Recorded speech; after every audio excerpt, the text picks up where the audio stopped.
मैं रहती हूँ। भाई साहब, ये लीजिए 10 रुपए। हाँ जी, क्या चाहिए आपको? कल मैंने आपसे सामान लिया था, उसके 70 रुपए हुए थे। मैंने आपको 100 का नोट दिया तो आपने मुझे 30 रुपए के बदले 40 रुपए दिए। और ये बात मुझे घर जाके पता चली। मैं कल रात ही आपके 10 रुपए वापस देने आई थी, लेकिन आपकी दुकान बंद हो चुकी थी, इसलिए मैं अभी आई हूँ। आप कहाँ रहते हैं मैम? मैं सेक्टर 8 में रहती हूँ। वहाँ से यहाँ तक 5 किलोमीटर, आप 10 रुपए वापस करने आए हो? अगली बार सामान लेने आती तब दे देती।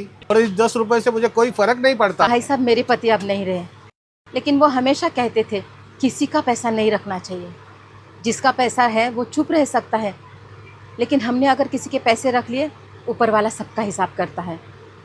और हमारे किए की सज़ा हमारे साथ साथ हमारे परिवार को और बच्चों को भी मिलती है।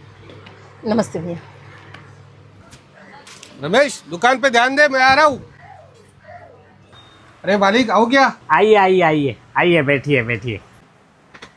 बताइए कैसे आना हुआ आज? आपने मेरी दुकान से जो जो सामान खरीदा था उसका पैसा मुझे कल भिजवा दिया था। उसमें 300 रुपये ज़्यादा थे। ये बात मुझे तुरंत समझ में आ गई थी, लेकिन लालच में मैंने वो रुपए रख लिए। अगली बार के बिल में हम एडजस्ट कर लेते थे वो 300 रुपये। भाई साहब, अगली बार किसने देखा है? इसलिए आपका पैसा लौटाना बहुत ज़रूरी था। ऊपर वाला कब कैसे हिसाब चुकता करे, ये किसने देखा है? शायद इसकी सज़ा मेरी बीवी बच्चों को भी लग सकती है। ये लीजिए आपके 300 रुपये। नमस्ते।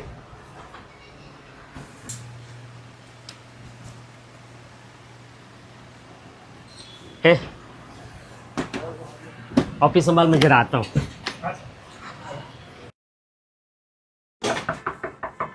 जी बेटा, घर में कोई है? 1 मिनट, आइए ना अंकल, आइए अंदर आइए, बैठिए यहाँ पर। नमस्ते भाभी जी। मैं महेश का बहुत पुराना दोस्त हूँ और एकदम खास दोस्त। दरअसल महेश पिछले कुछ सालों से मेरे पास पैसे जमा कर रहा था, लेकिन बीच में ही महेश हम सबको छोड़कर चला गया। महेश ने 13 लाख रुपए जमा किए थे मेरे पास।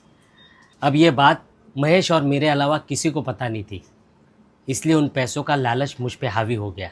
लेकिन आज एक दोस्त की वजह से मेरे ज़मीर ने मुझे पूरी तरह से झंझोड़ा, और फिर मुझे लगा कि अगर मैं किसी का पैसा खाऊं तो उसकी हाय मेरे बच्चों को लग सकती है, मेरे परिवार को लग सकती है। शायद महेश भी हमेशा यही कहता था। भाभी जी, ये लीजिए आपके 13 लाख रुपए।